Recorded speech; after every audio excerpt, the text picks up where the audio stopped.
¿Has escuchado alguna vez hablar del síndrome de la permeabilidad intestinal y de las enfermedades que te puede producir?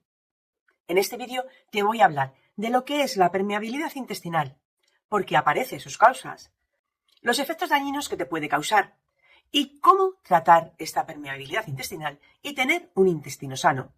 La pared del intestino tiene la característica de ser semipermeable y actúa como una barrera selectiva que permite que pasen nutrientes, agua y electrolitos a la sangre, y a la vez impide que pasen las bacterias, las toxinas y los alimentos sin digerir. Esto lo puede realizar por las uniones estrechas que tienen las células del intestino de esta pared. Si estas uniones se alteran y se hacen más distantes, se produce una hiperpermeabilidad, que es lo que da lugar al intestino permeable, ocasionando inflamación sistémica, fatiga, problemas digestivos, alergias y enfermedades autoinmunes.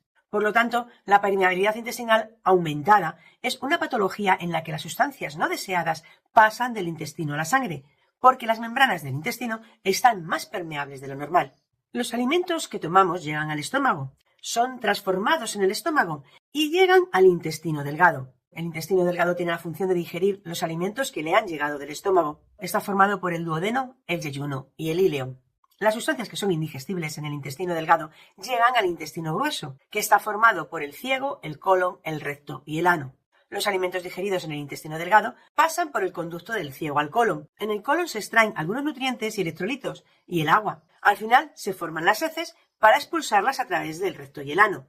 Las membranas intestinales que forman la pared intestinal tienen la función de actuar como barrera. Una barrera que impide que pasen microorganismos patógenos y sustancias tóxicas. Es un filtro que participa en la absorción y en la digestión de nutrientes al dejar pasar las sustancias que nuestro cuerpo necesita y que son beneficiosas e impedir las que nos pueden perjudicar. En el intestino permeable esta función de barrera está alterada y no hay una correcta selección de estas sustancias. Esto lleva a que puedan pasar del intestino a la circulación sanguínea sustancias que son perjudiciales para nuestra salud. Las células que están en el intestino forman el epitelio intestinal, que se une mediante proteínas que actúan como sello. Esta unión asegura la integridad de la barrera y evita el paso de sustancias no deseables a la sangre. En el intestino permeable, los enterocitos, estas células del intestino, no están sellados correctamente por estas proteínas. Dejan un hueco, por lo que es posible que entren patógenos, sustancias tóxicas, fármacos, alimentos mal digeridos y otras sustancias nocivas para la salud a la sangre. Todas estas sustancias perjudiciales deberían ser eliminadas por el tracto digestivo sin pasar a la sangre, pero al estar alterada la permeabilidad intestinal, pueden pasar la barrera intestinal y entrar en la circulación sanguínea, pudiendo dañar diferentes órganos. Esta patología es cada vez más frecuente en la población y te voy a contar por qué. No te vayas todavía. Si quieres vivir más tiempo y más feliz, tienes que cuidar tu cuerpo, tu mente y tus emociones y prevenir enfermedades. Y en este canal, con los vídeos que subo, pretendo ayudarte a que lo logres. Para quien no me conozca, soy Loreto Serrano, farmacéutica especializada en fisionutrición, en suplementos nutricionales y en salud integrativa, y experta en desarrollo personal. He unido todas estas disciplinas para poder dar un cuidado completo al cuerpo, a la mente y a las emociones, y así mantener una buena salud y poder ser cada vez más felices. Quédate aquí conmigo porque te voy a seguir dando información muy valiosa sobre la permeabilidad intestinal y qué es lo que hay que hacer para tener un intestino sano y poder evitar las enfermedades que la permeabilidad intestinal puede causar. ¡Vamos a por ello! ¿Cuáles son las causas por las que aparece la permeabilidad intestinal? La permeabilidad intestinal se asocia al estrés, a la mala alimentación, a tratamientos farmacológicos, a infecciones microbianas, a sustancias tóxicas, a isquemia intestinal y en deportistas profesionales se asocia a un entrenamiento excesivo. Como vivimos en una sociedad en la que cada vez tenemos más estrés, tenemos más contacto con sustancias tóxicas, nuestra alimentación es peor y hay un aumento de la población que necesita tratamiento farmacológico, la permeabilidad intestinal se encuentra en auge y se produce en muchos segmentos de la población. ¿Cuáles son los efectos dañinos que produce la permeabilidad intestinal? La permeabilidad intestinal se relaciona con alergia a determinados alimentos, intolerancias alimentarias, la enfermedad de Crohn, otras enfermedades inflamatorias intestinales. También se relaciona con el eczema atópico, con la candidiasis intestinal, con trastornos psíquicos como la depresión, con el síndrome de fatiga crónica, con la giardiasis crónica y con enfermedades autoinmunes, entre otras más. ¿Sufres alguna de estas enfermedades?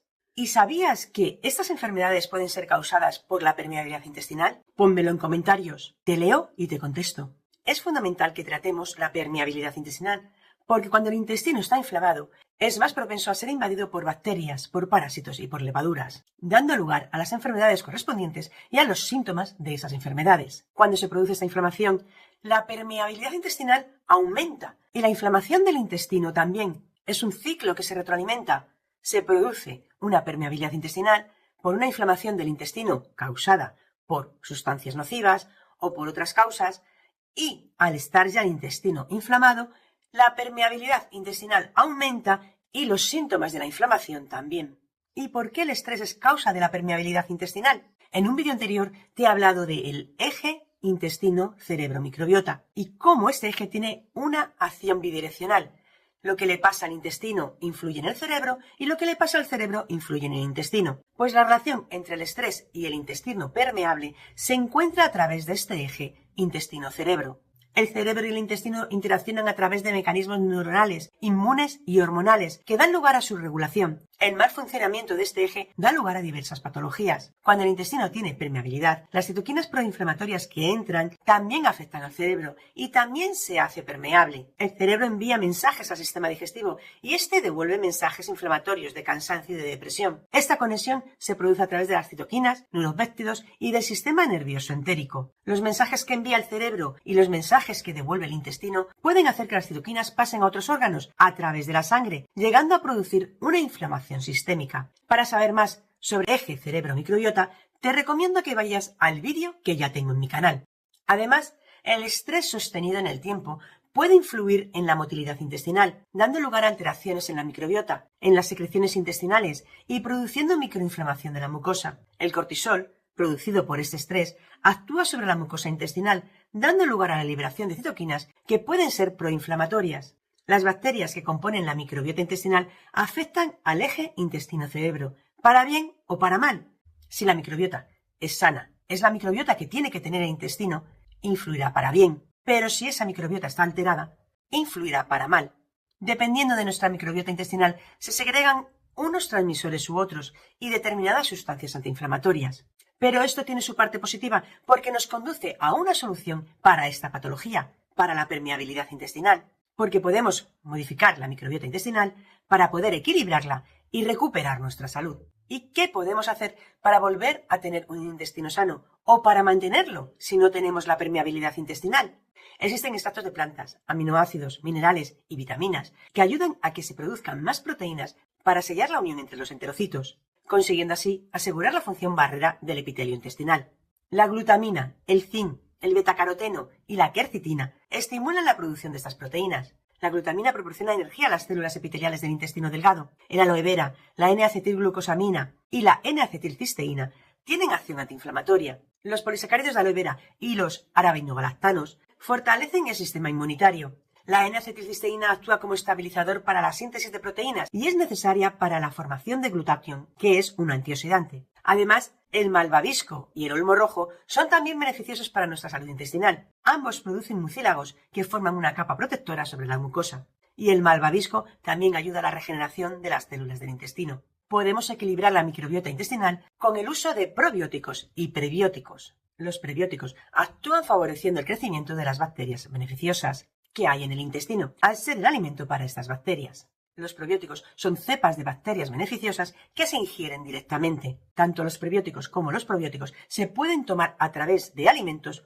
o de suplementos. Existen compuestos que ya tienen los extractos de plantas, los aminoácidos, las vitaminas, la glutamina, el zinc, todas las sustancias que necesita nuestro intestino, nuestra membrana intestinal, para que esos enterocitos tengan las uniones correctas. Y a estos productos que tienen todas estas sustancias podemos añadir los probióticos y los prebióticos. Es importante que tengas un asesoramiento correcto en cómo utilizar estos productos. En otro vídeo te hablo de los probióticos y de los prebióticos, porque todos no son iguales. Hay distintas bacterias, distintas cepas, y para cada tipo de microbiota, según el sistema orgánico en el que está, se deben elegir unos u otros. Así que para mantener un intestino sano, para restablecer el equilibrio de la microbiota intestinal y para que no se altere, lo primero es tener una alimentación saludable y equilibrada. No tener alimentos procesados y ultraprocesados, no tomar sustancias tóxicas, no tener estrés y nutrir a nuestras células del intestino con las sustancias que necesitan,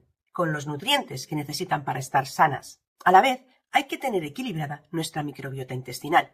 Se necesita restablecer la permeabilidad intestinal correcta que tiene que tener nuestras mucosas y conseguir equilibrar la microbiota intestinal. En otros vídeos te doy más información. Suscríbete al canal, dale a la campanita para que así te lleguen los vídeos que voy subiendo y puedas verlos y tener más información. Guarda este vídeo para que puedas repasar las causas de la permeabilidad intestinal y cómo lograr tener un intestino sano. Compártelo con tus seres queridos, con tus amistades, para que puedan tener también esta información. Y por favor dale a me gusta para que también llegue a otras personas y puedas ayudarlas. Gracias por llegar al final del vídeo.